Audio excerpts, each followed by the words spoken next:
Hello everyone, this is सी शेजर and I welcome you all to my channel the commerce bench.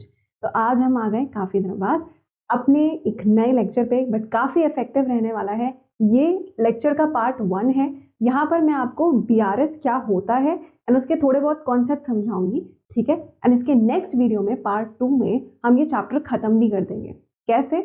Next part में हम एक ही question करेंगे, will just do one question and उस एक क्वेश्चन में आपकी सारी एंट्रीज जितनी भी बीआरएस की आपकी बुक में दी हुई है ना, इजी टू इजी, इजी से इजी और मुश्किल से मुश्किल, सारी की सारी एंट्रीज आपकी कवर हो जाएंगी इस एक नेक्स्ट पार्ट वाले वीडियो में, ठीक है। तो आज मैंने इसको 2 पार्ट्स में डिवाइड ही इसलिए किया बिकॉज अदरवाइज वो वीडियो बहुत लंबा हो जाता जिसमें मैं क्वेश्चन बनाती, इसीलिए मैंने इसको 2 पार्ट्स में डिवाइड कर दिया। आज हम कॉन्सेप्ट समझेंगे एंड नेक्स्ट टाइम पे हम इसका क्वेश्चन भी सॉल्व कर लेंगे, राइट। तो हम लोग स्टार्ट करते हैं।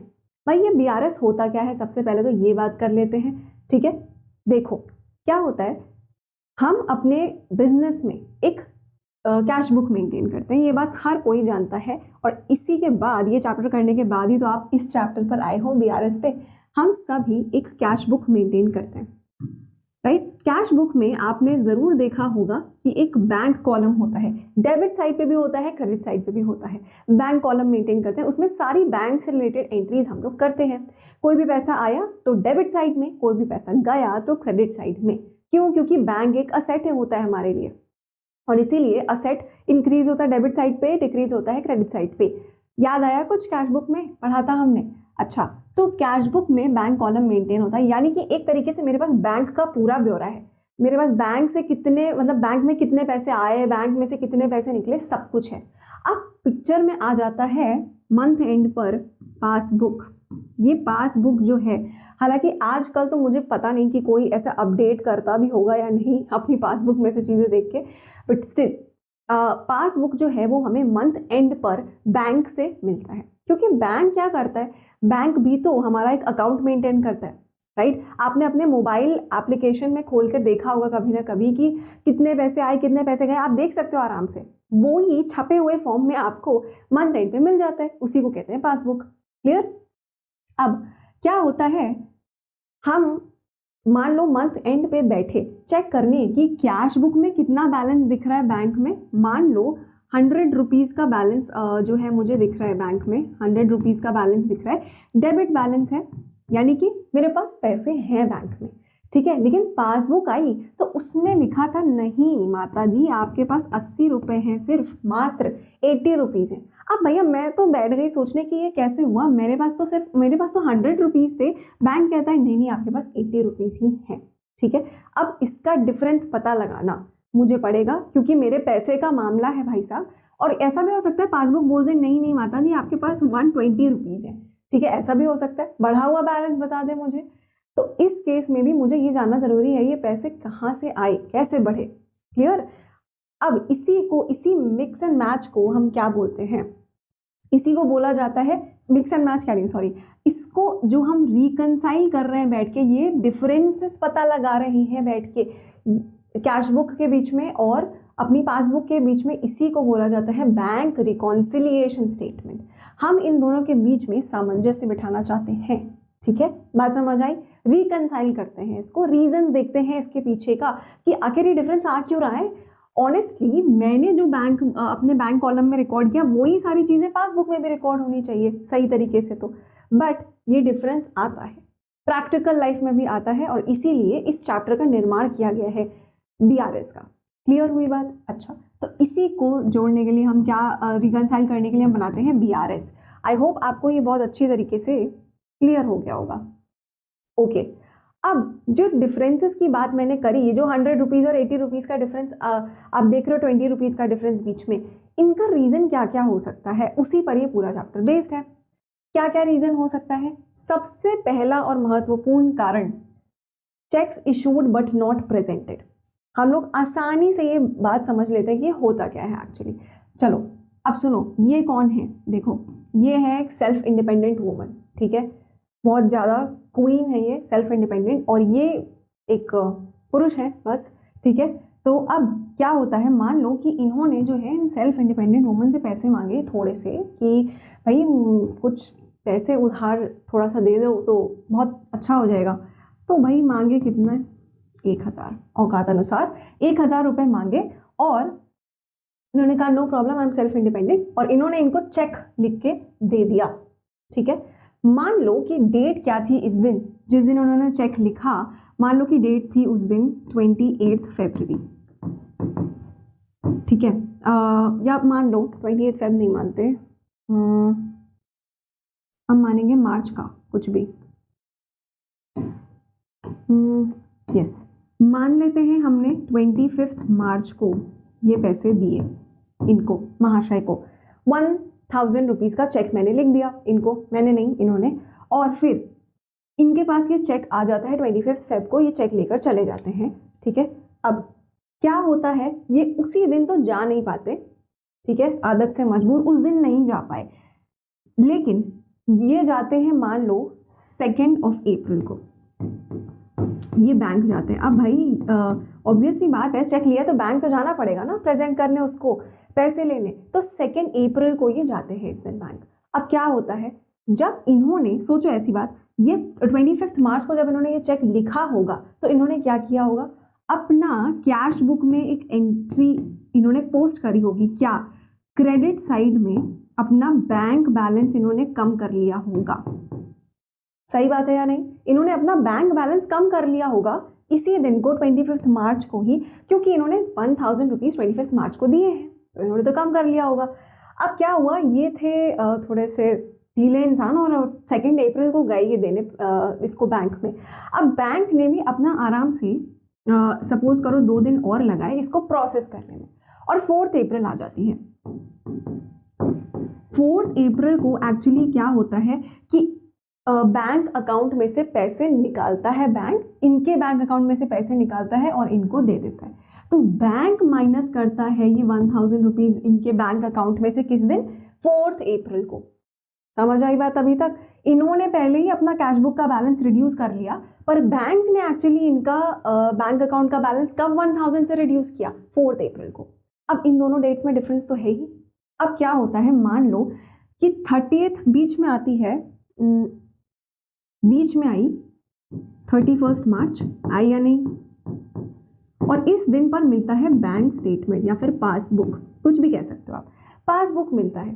अब पासबुक मिली तो क्या हुआ, इन्होंने तो देखा कि इन्होंने अपना बैलेंस 1000 से ऑलरेडी यहाँ पर रिड्यूस कर लिया था, है ना, लेकिन बैंक ने क्या 31 मार्च तक रिड्यूस किया है बैलेंस ना, अभी तक नहीं किया। कब करेगा, 4 अप्रैल को। तो फ्यूचर की बात है यार, फ्यूचर में होगा 4 अप्रैल को रिड्यूस, 31 मार्च को कुछ भी रिड्यूस नहीं हुआ है। तो आप सोचो अपने मन में, क्या आपको नहीं लगता पासबुक का बैलेंस 1000 से बढ़ा हुआ दिख रहा होगा, दिख रहा होगा, राइट। इन्होंने 1000 से कम कर रखा है, तो ऑब्वियसली पासबुक का बैलेंस आप ऐसा अज्यूम कर लो कि अगर कैश बुक के हिसाब से बैलेंस आ रहा था 80,000, तो पासबुक में बैलेंस दिखा रहा होगा 81,000। क्यों, क्योंकि अभी तक ये वाला बैलेंस पासबुक ने बैंक वालों ने कम तो किया ही नहीं है, वो तो इस दिन कम होगा, तब बैलेंस बराबर हो जाएगा 80,000 एंड 80,000। बट अभी तक ऑन 31 मार्च तो मैं घबरा जाऊंगी कि भाई 81,000 ही कैसे दिख रहा है, मैंने तो अपना बैलेंस कम कर दिया है, इजंट इट। इसी को बोलते हैं, इस सिचुएशन को बोलते हैं चेक इशूड। मैंने चेक इशू कर दिया है 25 मार्च को ही, लेकिन वो अभी तक प्रेजेंट नहीं हुआ बैंक के सामने फॉर द पेमेंट, इन्होंने प्रेजेंट ही नहीं किया अभी तक, ठीक है, ओके। इसी सिचुएशन को ये बोला जाता है, एंड ये मोस्ट कॉमन एंट्री आपको पक्का मिलेगी ही मिलेगी अपने एग्जाम में, ठीक है। चलो, आई होप आपको ये बात समझ में आई। अब इसको डील कैसे करना है बीआरएस में, ये हम क्वेश्चन के साथ में समझेंगे, ठीक है। चलो, अभी तो हमारे लिए जरूरी कि हम कॉन्सेप्ट समझते हुए चलें। इसी का भाई कौन है, दूसरा, cheques deposited but not cleared yet. Cheque deposit करा मगर क्लियर नहीं किया, क्या मतलब है उसका। अब सुनो, रोल्स रिवर्स हो चुके हैं यहाँ पे। सेल्फ इंडिपेंडेंट वुमन की मान लो जॉब चली गई है भाई, अभी ऐसा भी हो सकता है, तो अब पैसे उधार मांगने की बारी है इनकी, ठीक है। इन्होंने इनसे पैसे उधार मांगे, तो ये बहुत ज़्यादा जेनरस थे, इन्होंने कहा, मिया याद करोगी, ये लो 10,000 रुपये, ठीक है, 10,000 रुपये इन्होंने इनको चेक लिख कर दिया, पैसे मांगे थे इन्होंने। अब मान लो ऐसा होता है कि इन्होंने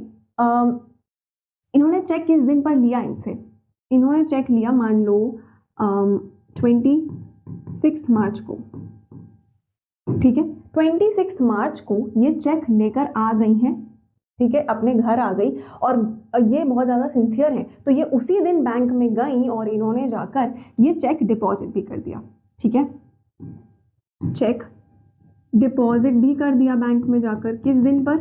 26 मार्च को ही चेक डिपॉजिट भी कर दिया। अब मेरी बात सुनो, बैंक इतना फुर्तीला नहीं है, बैंक के पास एक ही काम नहीं है, बहुत सारे और चेक भी है प्रोसेस करने को। तो मान लो बैंक को हो जाती है थोड़ी सी देरी और बैंक करता है इसको प्रोसेस ऑन 3rd अप्रैल, ठीक है। इस चेक को प्रोसेस कब करता है? 3rd अप्रैल को, यानी कि 10,000 रुपीज़ इनके अकाउंट से 10,000 रुपीज़ 3rd अप्रैल को इनके अकाउंट से कट के इनके अकाउंट में आ जाएंगे। अब मेरी बात सुनो, इस दिन पर क्या होता है, देखो इन्होंने क्या किया होगा, जब ये खुशी खुशी चेक लेकर घर आई होंगी, इन्होंने क्या किया होगा, अपना बैंक कॉलम जो है कैश बुक का जो बैंक कॉलम है उसको दिया होगा बढ़ा, डेबिट कर दिया होगा, है ना, डेबिट साइड में एंट्री कर ली होगी कि वाह वाह पैसे मिल गए हमको, तो चेक मिल गया, ओके। इसी दिन पर यानी कि 26 मार्च को ही इन्होंने ये काम कर दिया होगा, फुर्तीली है ये। अब लेकिन बैंक ने क्या किया, एक्चुअली बैलेंस कब इनके अकाउंट में डाला? बैलेंस डाला 3rd अप्रैल को बैंक ने। ये मनी क्रेडिट कब किया? ये मनी क्रेडिट किया बैंक ने 3rd अप्रैल को। क्लियर हुई बात? अब मान लो उसके बीच में आती है, मान क्या लो आती ही है 31 मार्च, इन दोनों डेट्स के बीच में आई और मुझे मिली इस दिन पासबुक मिली। अब क्या होता है, मैंने देखा कि यार ये मैंने तो 10,000 रुपये यहाँ पर ऐड कर लिए थे ऑलरेडी। मान लो कि कैश बुक में मेरा जो बैलेंस आ रहा था वो था 70,000 रुपये, ये आ रहा था, ठीक है, क्योंकि आफ्टर एडिंग दिस बैलेंस ये जो 10,000 रुपये हैं ये मैंने ऑलरेडी ऐड कर लिया, तब मेरा फाइनल बैलेंस आता है 70,000 रुपये, 70,000 at the end of the month. But जब मुझे पासबुक मिलती है तो पासबुक में तो भैया 60,000 ही दिखा रहा था, तो मैं घबरा गई, ये क्या बात हो गई, ठीक है। अब इस घबराहट को मिटाने के लिए ही क्या करना पड़ता है, हमको बैंक रिकॉन्सिलिएशन स्टेटमेंट बनाना पड़ता है, देखने के लिए कि आखिर ये हुआ क्यों। जब देखा तो पता चला, ओ तो बैंक ने अभी तक यानी कि 31 मार्च तक मेरा ये चेक प्रोसेस ही नहीं किया है। चेक मैंने डिपॉजिट कर दिया था but it has not been cleared yet by the bank. यही दिक्कत आ रही थी, बस उसी के कारण ये प्रॉब्लम हो रही थी 31 मार्च तक। तो मेरा बैलेंस इसीलिए 10,000 से कम दिख रहा था पासबुक में। समझ आ रही होगी बात, आई होप आपको, ठीक है। अब क्या होगा, 3rd अप्रैल को ये बैलेंस बढ़ जाएगा और 70,000 हो जाएगा, तब कोई दिक्कत नहीं रहेगी। लेकिन 31 मार्च को तो अपनी घबराहट का सोल्यूशन निकालना पड़ेगा ना, बस इसीलिए बीआरएस बनता है। ये दो मेन कारण है और ये दोनों आपको पक्का मिलेंगे ही मिलेंगे एग्जाम में, तो इसको अच्छे से समझना। कैसे करना है नेक्स्ट वीडियो का इंतजार करो, मैं आपको क्वेश्चन में समझाऊंगी ज़रूर इसको अच्छे तरीके से, ठीक है। कभी गलती नहीं होगी आपको आपकी इसमें, जो भी मैं मेथड आपको बताऊंगी। अब हम लोग आ जाते हैं एक तीसरी चीज़ पर। भाई साहब, ये जो डिफरेंस आता है कैश बुक के बैंक कॉलम में और पासबुक में, क्यों आता है, इसका और रीज़न क्या हो सकता है? एक और रीज़न इसका होता है, कुछ ऐसे ट्रांजैक्शंस जो बैंक को पता थे पर आपको नहीं बताए गए, तो आपने कैश बुक में एंट्री करी ही नहीं, बैंक को पता थे, बैंक ने कर लिया एंट्री अपना, ठीक है। इसी वजह से डिफरेंस आ गया, क्योंकि कैश बुक में आपने एंट्री करी नहीं, बैंक ने कर लिया मस्त आराम से एंट्री, इसीलिए डिफरेंस आ जाता है। Transactions recorded by bank but not by the account holder, इसलिए डिफरेंसेस आते हैं। इसके क्या एग्जांपल्स हो सकते हैं? ये एंट्रीज आपको मिल सकती हैं, इनमें से कोई भी मिल सकती है, पहली दोनों तो मिलेंगी ही मिलेंगी, इनमें से कोई कोई आ सकती है, ठीक है।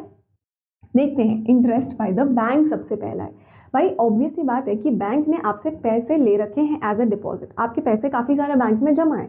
अब क्या होता है, ये पैसे पर बैंक आपको इंटरेस्ट देता है। अब मान लो बैंक ने आपको कुछ इंटरेस्ट दिया, ठीक है, आपका पैसा रखा हुआ था बैंक के पास काफ़ी टाइम से, और बैंक ने यहाँ पर क्या किया, मान लो कि 25 मार्च को आपको इंटरेस्ट दिया, यानी कि आपका जो बैंक के पास अकाउंट था उसे बढ़ा दिया, क्रेडिट कर दिया कुछ पैसा, 200 रुपये मान लो आपका इंटरेस्ट था, ठीक है, बैलेंस के अनुसार 200 रुपये इंटरेस्ट था एंड वो आपका बढ़ गया उतना। बट क्या हुआ, आपको तो ये बात पता नहीं थी ना। अब ये देखो बेटा, ये जो चैप्टर है उस ज़माने में बना हुआ था जब टेक्स्ट मैसेजेस नहीं हुआ करते थे। आज की डेट में बैंक अगर आपके खाते में कुछ भी पैसे डालता है या कोई भी पैसे डालता है, कुछ भी होता है, कोई ट्रांजैक्शन भी होगा, आपके मोबाइल पर तुरंत एक नोटिफिकेशन आ जाएगा ऐसा हुआ है। अब आपको बैंक स्टेटमेंट का इंतजार करने की ऐसा ज़रूरत नहीं है अपने ट्रांजैक्शंस को चेक करने के लिए। समझ आई बात? बट भावनाओं को समझो यार, तुम उस समय नहीं हुआ करता था ऐसा, तो लोग बैठ के वाकई पासबुक का इंतजार करते थे। ठीक है, ओके। तो 200 रुपये मान लो बैंक ने आपके अकाउंट में डाल दिए एज इंटरेस्ट, आपको तो पता नहीं है अभी तक 25 मार्च तक, जब तक कि पासबुक आपके हाथ में नहीं आएगी बेटा, आपको कैसे पता चलेगा कि 200 रुपये इंटरेस्ट आया था।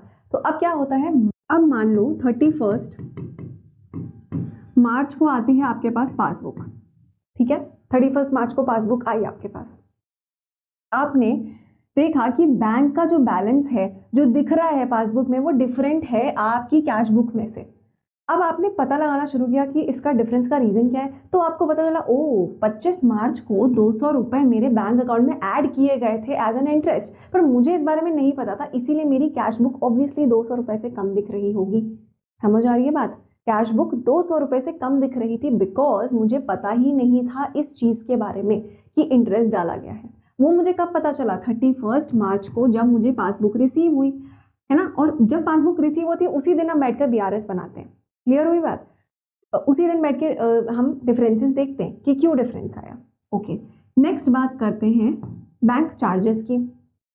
भाई कई बार आपने बहुत सारी फैसिलिटीज़ भी बैंक से ले रखी हैं, कई बार आप जो है डेबिट कार्ड्स वगैरह ले रखे हो अगर, तो आपका और प्लस बैंक अकाउंट आपका मेंटेन करने के लिए भी बैंक कई बार चार्जेस काटता है ना। तो ये टाइप के चार्जेस मान लो बैंक ने काट लिया आपके अकाउंट में से, तो आपका बैंक बैलेंस एक्चुअली क्या हो जाएगा? आपका बैलेंस हो जाएगा इस केस में कम। बैंक चार्जेस के केस में आपका बैंक बैलेंस कम हो जाएगा। Bank will debit the charges from your account, but आपको इस बारे में नहीं पता होगा जब तक कि पासबुक रिसीव नहीं होगी। सेम यही वाला सिनारियो हो जाएगा, राइट?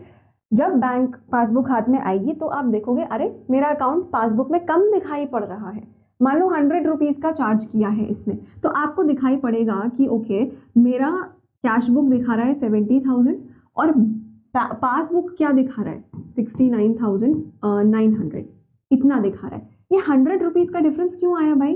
पासबुक इतना कम क्यों है 100 रुपीज़ से? क्योंकि बैंक ने बैंक चार्जेस काट रखे थे इसीलिए, और आपको पता नहीं था, बस यही रीज़न है। तो बैंक चार्जेस भी समझ में आ गए होंगे आपको। अच्छा, थर्ड बारे में बात करते हैं। अब ये सब कैसे ट्रीट करोगे आप, मैं सब क्वेश्चन के साथ समझाऊंगी, अभी बस आप ये समझते हुए चलो।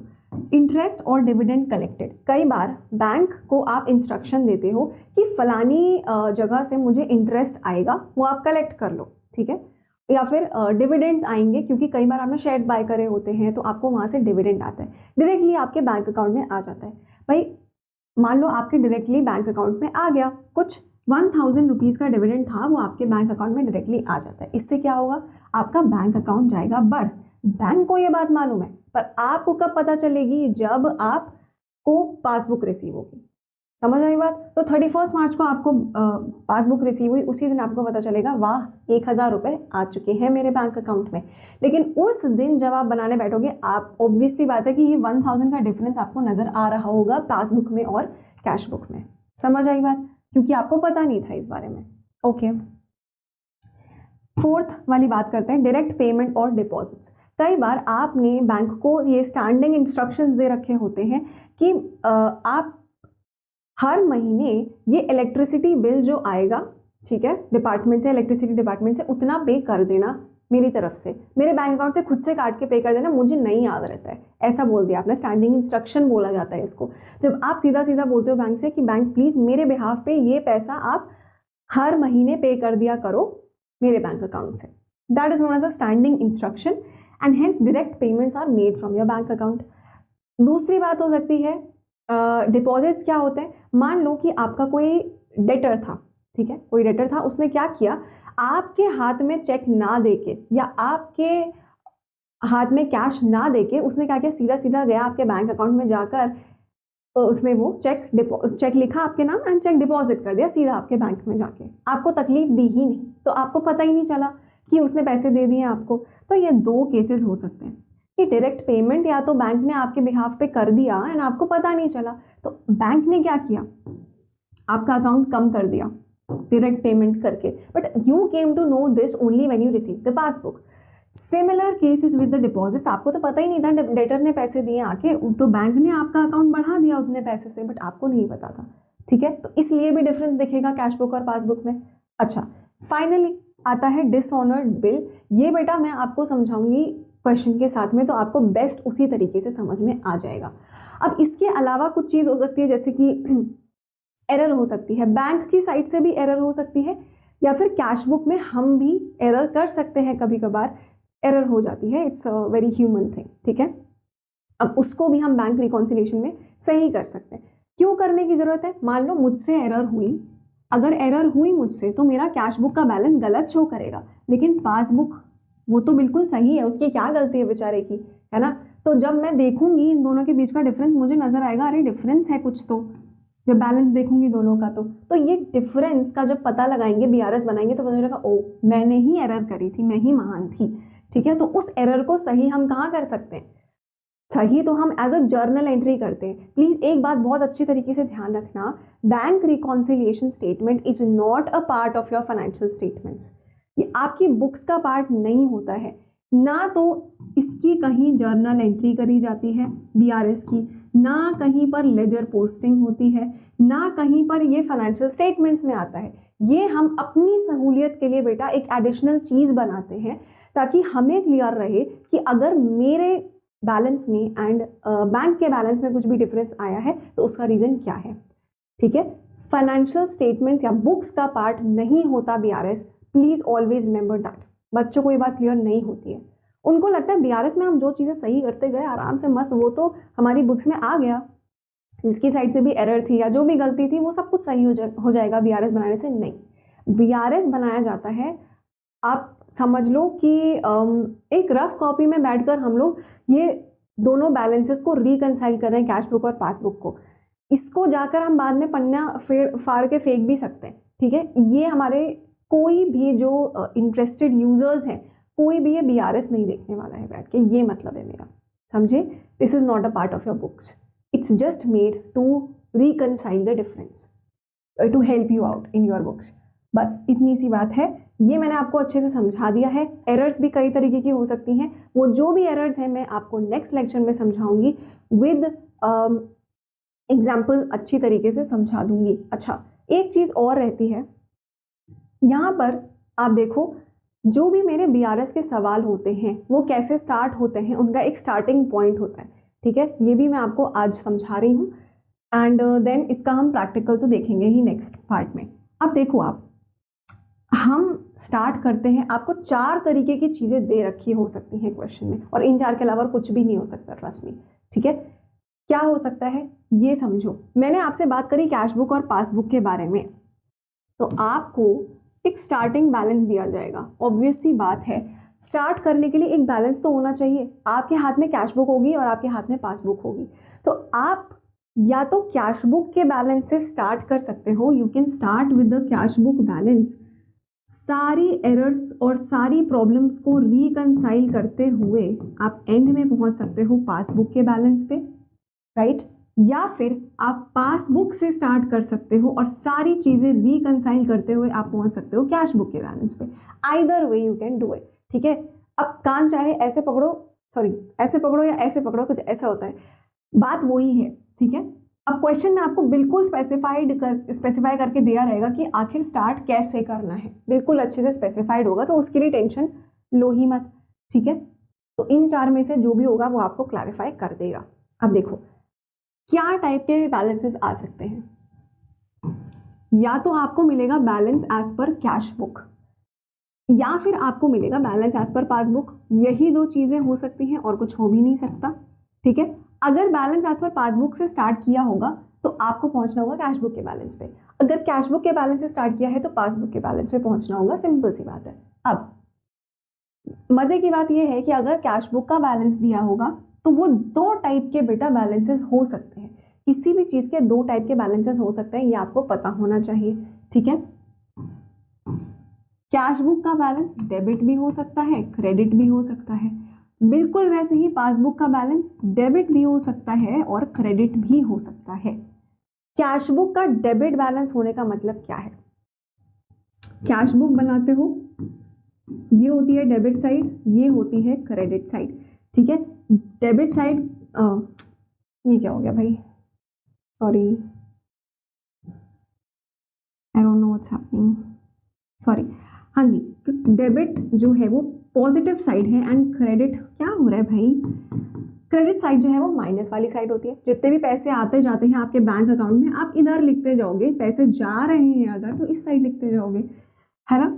अब डेबिट बैलेंस होगा कब, जब आपकी रिसीट्स ज़्यादा हैं, तो उस केस में आपका डेबिट बैलेंस हो जाएगा, आप अच्छे से जानते हो ये बात। तो अगर if you have a debit balance as per cash book, that means you have a positive balance, आपके हाथ में पैसा है। अच्छा, अगर credit balance as per cash book दे दिया तो मतलब it is a negative balance. Negative कैसे, कई बार क्या होता है, मान लो आपके बैंक अकाउंट में थे 30,000 रुपीज़, मगर अचानक से आपको एक इमरजेंसी आई एंड आपको 50,000 रुपए की ज़रूरत पड़ी, तो बैंक क्या करता है, यहाँ पर आपको एक फैसिलिटी देता है, ओवरड्राफ्ट फैसिलिटी, कि अगर कभी ऐसी इमरजेंसी सिचुएशन आ जाए तो हम हाथ नहीं खींचेंगे आपकी ऐसी सिचुएशन से, हम आपको सपोर्ट करेंगे। हम क्या कहेंगे कि हम आपको 50,000 रुपये निकालने देंगे, ठीक है, 50,000 रुपये निकालने देंगे, और ये जो 20,000 रुपये एक्स्ट्रा निकाले ना आपने, ये एक तरीके से आपके ऊपर लाइबिलिटी हो गई, क्रेडिट हो गया, है ना भाई। ये 20,000 रुपये बैंक ने मुफ्त में नहीं दिए, बाद में लौटाने पड़ेंगे 20,000 रुपये, समझ आई। तो ओवरड्राफ्ट की फैसिलिटी है कि अगर कभी ज़रूरत पड़ी तो हम आपको ओवरड्राफ्ट करने देंगे, अगर ज़रूरत पड़ती है आपको तो वी आर विद यू, ठीक है। तो ये 20,000 रुपये क्या हो जाएगा, this will be a credit balance, क्योंकि इट्स ओवरड्रॉन बैलेंस, समझ आई बात। ये है एक लाइबिलिटी, इसीलिए क्रेडिट बैलेंस है, क्योंकि बाद में बैंक को वापस करना पड़ेगा हमें इसे। ओके, ये बात समझ में आ गई। अब देखो, जब भी हम बैंक रिकॉन्सिलिएशन का क्वेश्चन करेंगे तो ऐसा एक हम फॉर्मेट बनाते हैं, ठीक है। Plus items and minus items का फॉर्मेट हम बनाएंगे। जो मैं सिखाऊंगी वो plus items and minus items से ही सिखाऊंगी, क्योंकि ये एक वो तरीका है जिससे आप XYZ कोई क्वेश्चन सॉल्व कर सकते हो, कोई भी सेम तरीके से। कुछ सोचने की जरूरत नहीं है, रिवर्स करना है, अरे ये ओवरड्राफ्ट है तो रिवर्स करना पड़ेगा, डेबिट करना है, क्रेडिट करना है, कुछ भी नहीं। बहुत आसान तरीके से बताऊंगी आपको नेक्स्ट टर्न पे मैं ये चीज़, ठीक है। ओके, तो अब बस ये समझो, अगर डेबिट बैलेंस है एज पर कैश बुक तो आपका प्लस हुआ एक तरीके से, it's a positive balance, it's a plus वाला बैलेंस, समझ आया। जैसे इश्क वाला लव, वैसे प्लस वाला बैलेंस यहाँ पर है, मैच नहीं हुआ, चलो कोई नहीं। अब देखो बात यहाँ पर, अगर क्रेडिट बैलेंस है एज पर कैश बुक तो इट्स एन ओवरड्राफ्ट, वो नेगेटिव बैलेंस है, इसीलिए माइनस करके लिखेंगे उसको, ठीक है। अभी वो वाला पार्ट शायद आपको उतना नहीं समझ आ रहा होगा, बट इतना तो पता है ना, इसको मैं माइनस बोलूंगी बस। अब नेक्स्ट बात पर आ जाते हैं। दूसरी बात यह है कि आपको ये जो समझ आया, दूसरी बात है आपको बैलेंस एज पर पासबुक दिया हो सकता है। अगेन इसके दो तरीके हो सकते हैं ये बैलेंस आपको देने के।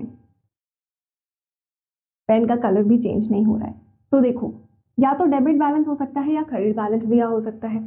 अगर डेबिट बैलेंस दिया है तो आप हमेशा ही मानो भाई कैश बुक और पासबुक एक दूसरे की मिरर इमेज है, ठीक है। अगर कैश बुक का डेबिट बैलेंस इज पॉजिटिव तो पासबुक का debit balance will be negative, ये मान के चलो। और अगर कैश बुक का क्रेडिट बैलेंस इज नेगेटिव तो पासबुक का credit balance will be positive, बस इतना ध्यान रखना है आपको, ठीक है। बैंक मिरर इमेज है कैश बुक की।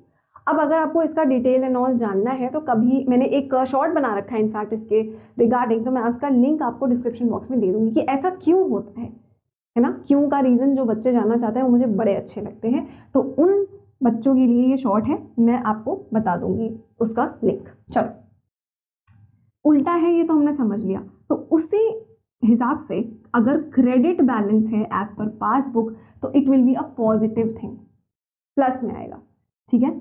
ओके, वैसे ही debit balance as per passbook है तो it will be an overdraft and उसको हम माइनस में लिखेंगे, नेगेटिव में लिखेंगे, debit balance as per passbook. तो ये चीज़ आपको सॉर्ट आउट करके रखनी है अपने दिमाग में, क्योंकि ये हमारा स्टार्टिंग पॉइंट होता है किसी भी क्वेश्चन का। इन चार में से कोई भी एक चीज़ दी रहेगी एंड आपको उसे सही जगह पर लिखना है, ठीक है। अगर ज़्यादा समझ नहीं आया तो टेंशन बिल्कुल भी लेने की ज़रूरत नहीं है, जब हम क्वेश्चन करेंगे तो एकदम क्लियर हो जाएगा। क्लियर, चलो अब मैं चलती हूँ एंड ये आप अच्छे से रिवाइज करके रखना नेक्स्ट टर्न तक, ताकि हमें क्वेश्चन में आसानी हो। अगर आपको ये लेक्चर पसंद आया हो तो please let me know in the comment section. Like करके जाना वीडियो, सब्सक्राइब करना बिल्कुल भी मत भूलना। Thank you so much.